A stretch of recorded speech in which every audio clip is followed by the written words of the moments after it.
Bonjour à tous, j'espère que vous allez bien. On se retrouve aujourd'hui dans une nouvelle vidéo.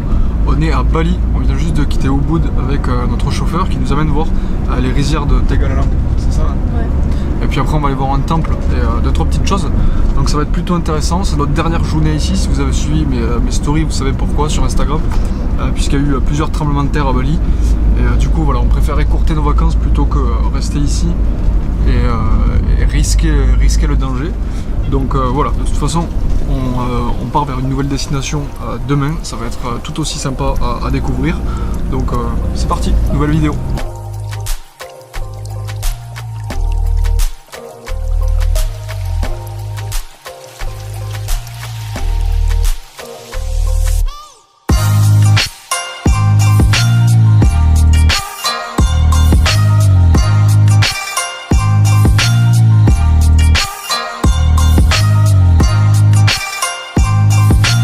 Bon, c'est vraiment très grand et c'est assez impressionnant, mais il faut quand même faire attention aux marches parce que c'est pas très sécurisé. Et, Il a plu hier. ouais, et puis hier, enfin, toute cette nuit il a plu même. Oui, cette nuit. On continue.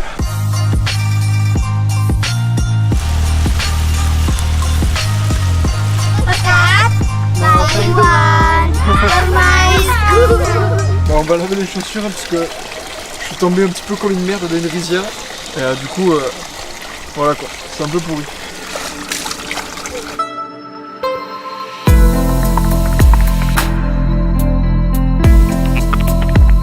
Voilà, on a revêtu nos jolis trucs et puis on va visiter le temple. Tu sais comment il s'appelle ce temple? Pura machin. Le temple Pura machin, voilà.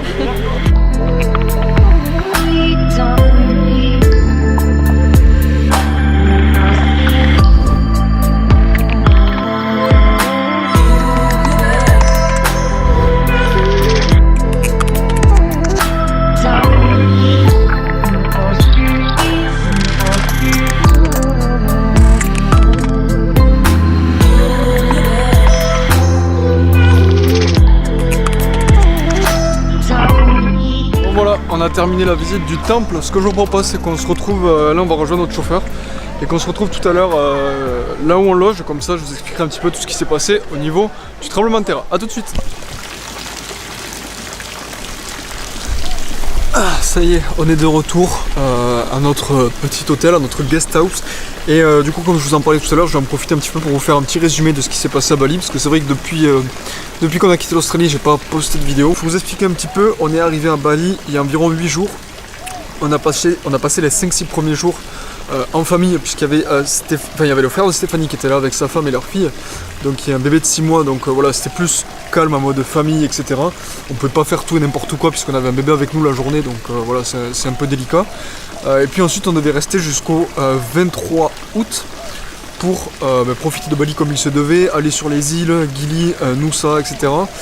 Malheureusement on a dû tout annuler, déjà parce que quand on est arrivé, la mer était pas mal déchaînée, il y avait des vagues de 6 mètres toute la journée, donc c'était très compliqué de prendre un bateau, c'était impossible hein, complètement.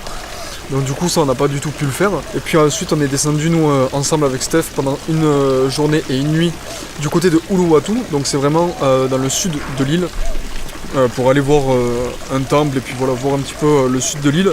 Donc nous la nuit quand on était à Uluwatu, il y a eu, on a ressenti du coup le tremblement de terre qui a eu lieu à Lombok, le gros tremblement de terre de magnitude 7 je crois, et qui a fait à ce jour, je sais pas encore si ça a augmenté ou pas, mais d'après ce que j'ai vu ce matin, on était à peu près à 140-150 morts, donc ça fait, c'est vraiment beaucoup, ouais, c'est vraiment énorme.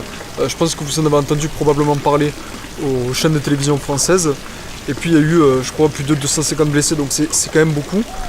Quand on a senti les secousses, c'était la première fois qu'on sentait un tremblement de terre, ça fait quand même assez peur.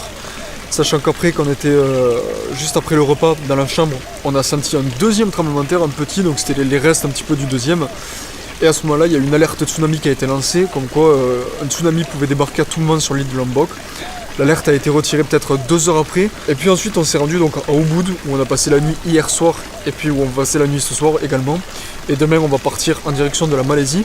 Et justement, hier soir, encore une fois, on était dans le lit. Notre tremblement de terre a frappé, encore une fois à Lombok, mais cette fois-ci un petit peu plus près. Le premier était au nord de l'île, celui-ci était à l'ouest, si je dis pas de bêtises. Et puis on en a senti encore un deuxième pendant la nuit.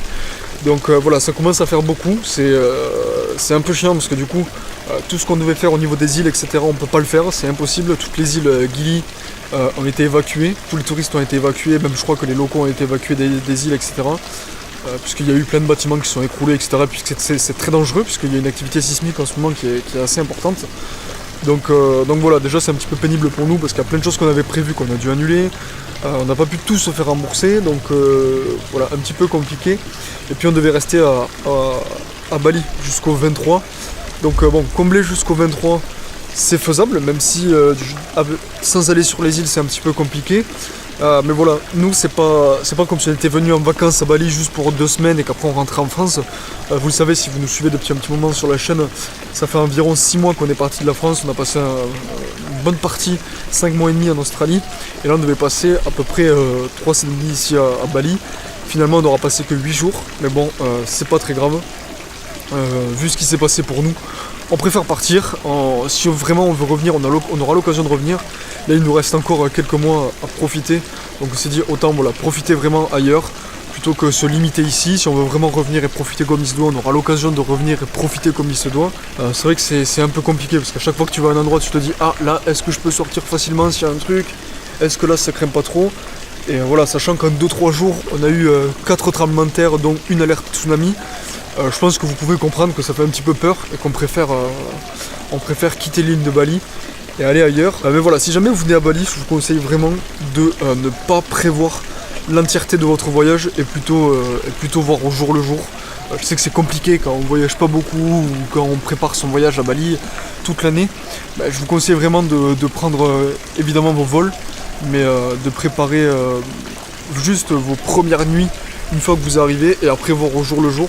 De toute façon, les nuits ici sont pas chères et vous pouvez vous en sortir pour moins de 20 € pour 2 personnes avec petit déjeuner, etc. C'est pas des hôtels de fou, mais c'est très correct pour le prix. Et voilà, je pense que c'est mieux de voir au jour le jour, parce que nous, pour le coup, quand on est arrivé, justement, quand il y a eu le tremblement de terre, à ce moment-là, on devait être sur les îles Gili, très proche de Lombok. Et on a annulé quelques jours avant, heureusement pour nous. Et puis voilà, n'hésitez pas à vous abonner si ce n'est pas déjà fait. Nous, demain matin, on prend l'avion pour partir en Malaisie. On sera comme ça, on aura l'esprit un petit peu plus tranquille. Et on pourra vraiment profiter, faire des vidéos, faire des photos comme il se doit. J'espère qu'en tout cas que cette vidéo vous aura plu. Et puis moi, je vous dis à très bientôt dans une prochaine vidéo. Salut!